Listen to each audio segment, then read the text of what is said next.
Bismillahirrahmanirrahim. Assalamualaikum warahmatullahi wabarakatuh.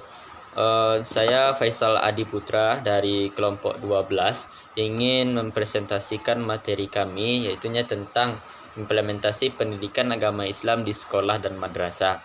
Yang mana pada kesempatan kali ini saya akan melanjutkan presentasi yang akan disampaikan oleh rekan saya yakni dari kelompok 12 juga, yang mana saya dapat bagian untuk poin ketiga. Dan ini adalah implementasi pendekatan strategi metode pendidikan agama Islam di sekolah dan madrasah. Jadi yang pertama itunya pendekatan dalam pelaksanaan pendidikan multikultural di sekolah madrasah, itu terkait tentang PAI. Kita menggunakan pendekatan, ya, artian ini pendekatan merupakan suatu cara yang dilakukan oleh guru ataupun pendidik kepada peserta didik, sehingga peserta didik mampu menerima adanya perbedaan latar belakang dalam pendidikan agama Islam serta pemahaman peserta didik terhadap ajaran agama Islam. Maka perlu adanya pendekatan yang diberikan oleh oleh pendidik kepada peserta didik demi mencapai tujuan pembelajaran yang diharapkan. Kemudian di sini ada beberapa pendekatan yang kami uraikan dan yang kami dapatkan dari sumber, bahwasanya itu adalah pendekatan yang pertama adalah pendekatan historis, yang mana pendekatan historis ini merupakan menghubungkan antara kejadian ataupun peristiwa atau pembelajaran sebelumnya dengan keadaan sekarang. Jadi peserta didik akan mampu nanti memahami latar belakang ataupun keberagamannya di dalam proses pembelajaran PAI itu dengan melihat sejarah ataupun permasalahan ataupun kejadian-kejadian yang telah terjadi sebelumnya, dan pada saat sekarang ini kita gali seperti apa dan bagaimana kiat-kiatnya untuk memunculkan adanya toleransi dalam proses pembelajaran. Kemudian yang kedua adalah pendekatan sosiologis. Pendekatan ini mengandaikan terjadinya kontekstualisasi atas apa yang pernah terjadi sebelumnya dan kerangka berpikir. Diartikan ajaran agama Islam ini merupakan sebuah ijtihad. Jadi dengan pendekatan sosiologis, pendidikan agama akan menjadi lebih aktualis dalam artian dapat mempraktikkan dari pembelajaran yang dipelajari.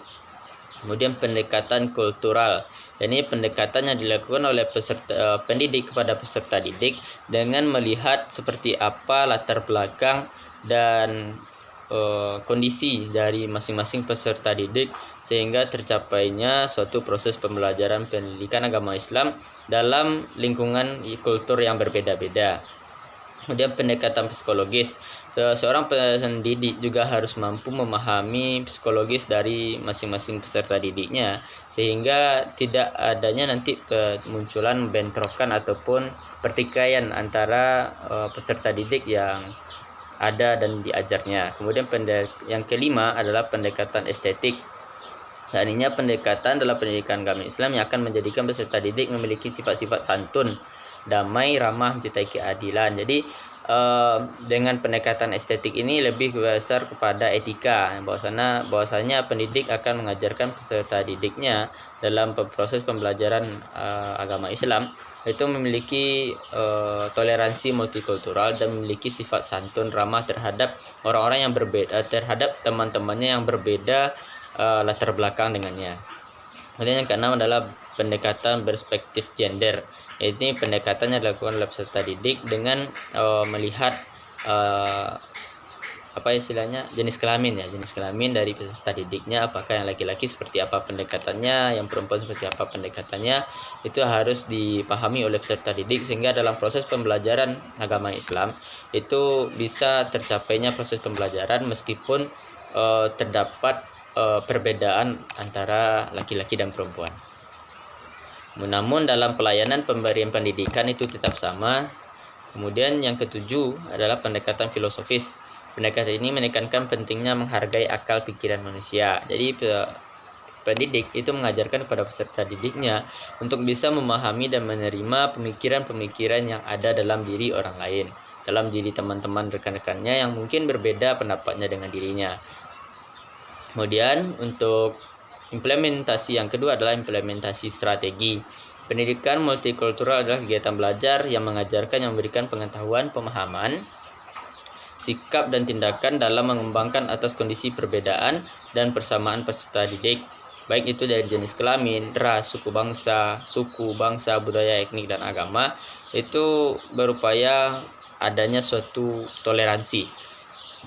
Dan dalam pendidikan multikultural ini diharapkan menggunakan strategi yang bisa memfasilitasi peserta didik untuk mampu memahami dan mengerti dengan keadaan dan kondisi teman-temannya meskipun mereka berbeda latar belakang. Kemudian yang ketiga adalah implementasi dalam bagian metode. Metode di sini artinya adalah cara-cara yang dilakukan oleh peserta didik cara-cara yang dilakukan oleh pendidik untuk mengajarkan pembelajaran agama Islam terhadap peserta didik yang berbeda kultural atau berbeda latar belakang. Pertama adalah metode kontribusi. Di sini peserta didik mengajak semua peserta didiknya. Di sini guru itu akan mengajak peserta didiknya untuk bisa memberikan kontribusi, untuk bisa berpartisipasi dalam setiap pembelajaran meskipun mereka masih dan dapat mengemukakan masing-masing pendapat dan kemampuan dan apa yang ada di dalam pikirannya.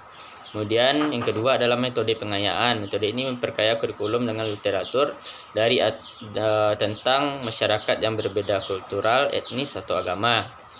Penerapan metode ini misalnya dengan mengajak peserta didik menilai ataupun menguji, kemudian mengapresiasi cara pandang masyarakat, tapi peserta didik tidak mengubah pemahaman tentang hal itu.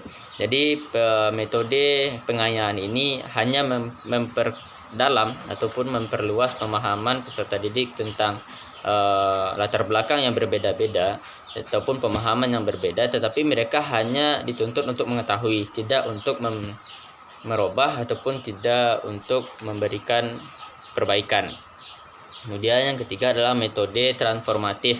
Metode ini memungkinkan peserta didik melihat konsep-konsep dari sejumlah perspektif budaya, etnis, dan agama secara kritis. Metode ini memerlukan pemasukan perspektif, kerangka-kerangka refleksi, dan gagasan yang akan memperluas pemahaman pembelajaran tentang sebuah ide.